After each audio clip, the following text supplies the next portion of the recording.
आप सभी का हिंदी स्टोरी चैनल में स्वागत है।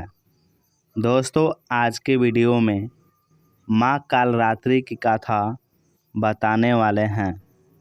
नवरात्रि के 7वें दिन माँ दुर्गा की 7वीं शक्ति माँ कालरात्रि की पूजा की जाती है।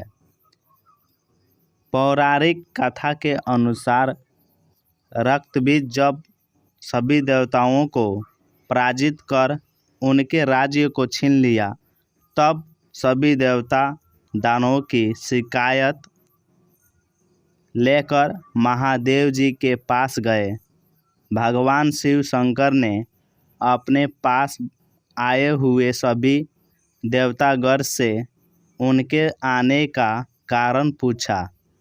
तब देवता ने रक्तबीज के किए गए अत्याचारों को त्रिलोकीनाथ से कह सुनाया। यह सुनकर भगवान शिव शंकर ने माता पार्वती से अनुरोध किया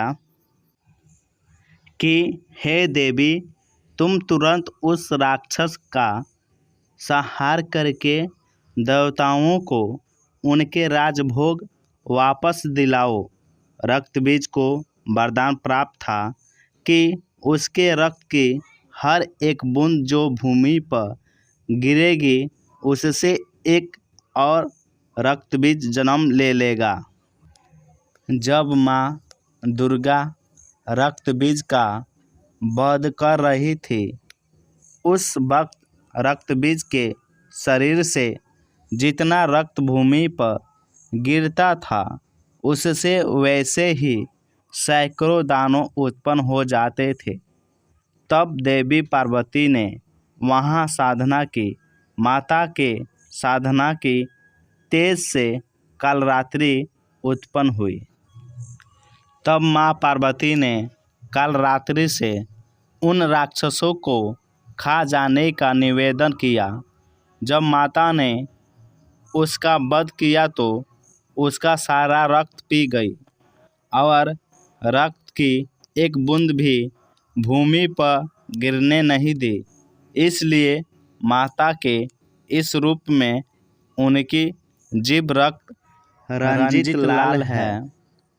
इस तरह से माँ कालिका रणभूमि में असुरों का गला काटते हुए गले में मूड़ की माला पहनने लगी। इस तरह से रक्तबीज युद्ध में मारा गया। माँ दुर्गे का यह स्वरूप कालरात्रि कहलाता है। कालरात्रि को दो शब्दों को मिलाकर बना है। एक शब्द है काल, जिसका अर्थ है मृत्यु। यह दर्शाता है वह है जो अज्ञानता को नष्ट करती है। और एक शब्द है रात्रि। माता को रात के अंधेरे के गहरे रंग का प्रतीक दर्शाया है। कालरात्रि का रूप दर्शाता है कि एक करुणामयी माँ अपनी संतान की सुरक्षा के लिए आवश्यकता होने पर अत्यंत हिंसक और उग्र भी हो सकती है। दोस्तों, माँ कालरात्रि की पूजा विधि। पहला, सुबह जल्दी उठकर स्नान आदि से निवृत्त होकर साफ स्वस्थ वस्त्र धारण कर लें। दूसरा, माँ की प्रतिमा को गंगा जल या शुद्ध जल से स्नान कराएं। तीसरा, माँ को लाल रंग के वस्त्र अर्पित करें। चौथा, धार्मिक मान्यताओं के अनुसार माँ को लाल रंग पसंद है। माँ को स्नान कराने के बाद पुष्प अर्पित करें।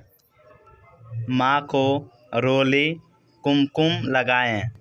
माँ को मिष्ठान पंच मेवा 5 प्रकार के फल अर्पित करें। माँ कालरात्रि को शहद का भोग अवश्य लगाएं। माँ कालरात्रि का अधिक से अधिक ध्यान करें। माँ की आरती भी करें।